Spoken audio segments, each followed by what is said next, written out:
Hello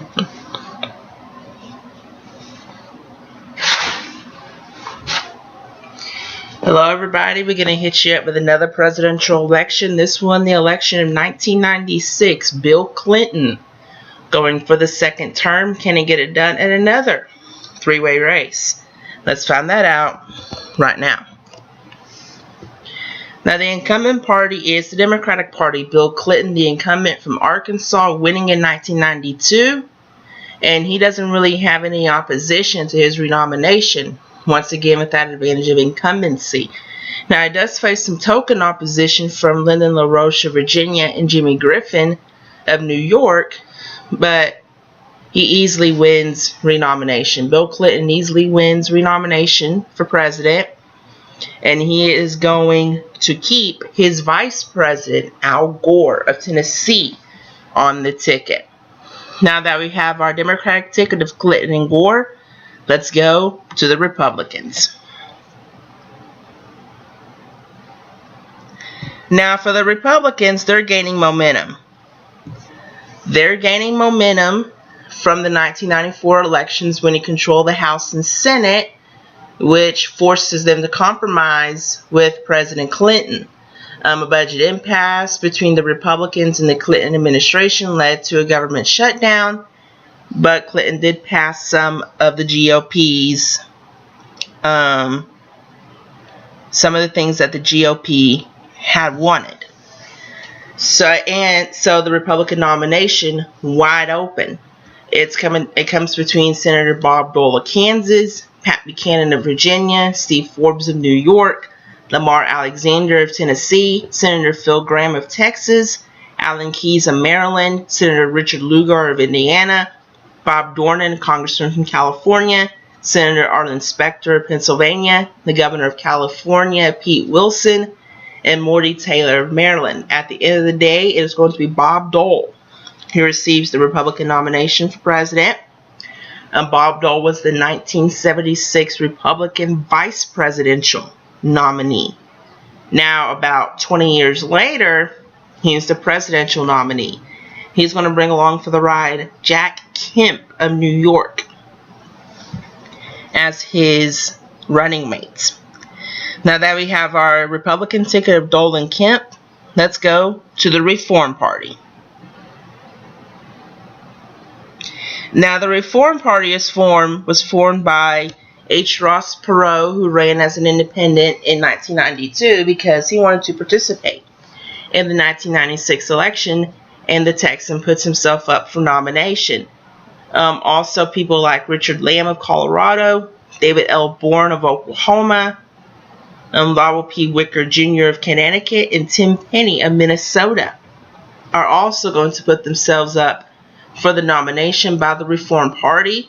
But at the end of the day, it's going to be Perot who receives the presidential nomination, and he's going to bring along Pat Showalter of the District of Columbia as his running mates.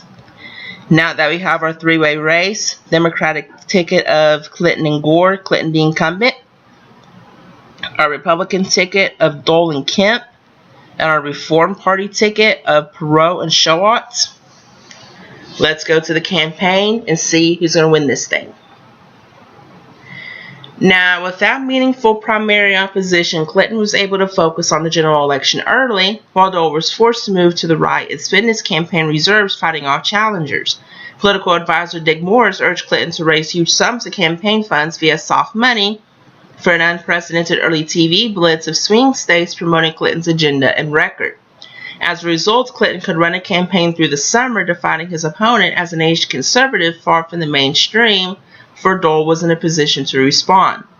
Compared to the 50-year-old Clinton, then 73-year-old Dole appeared especially old and frail, as illustrated by an embarrassing fall off a stage during a campaign event. Dole further enhanced his contrast on September 18th when he made a reference to a no-hitter thrown the day before by Hideo Nomo of the Brooklyn Dodgers, a team that had left Brooklyn for Los Angeles 4 decades earlier.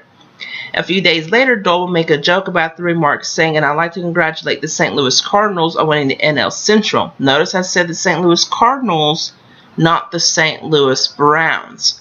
Now, the Browns had left St. Louis after the '54 baseball season to become the Baltimore Orioles, and that's where they are today.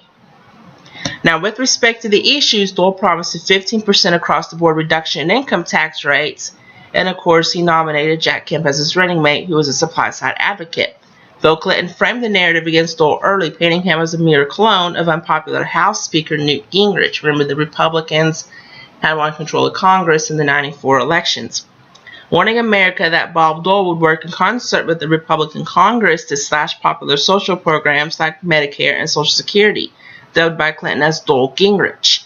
Bob Dole's tax cut plan found itself under attack from the White House, who said it would blow a hole in the deficit, which had been cut nearly in half during his opponent's term.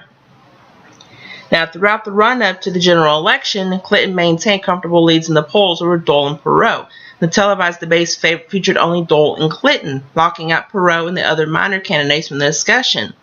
Perot, who had been allowed to participate in the 1992 debates, would eventually take his case to court, seeking damages from not being in the debate, as well as citing unfair coverage from the major media outlets.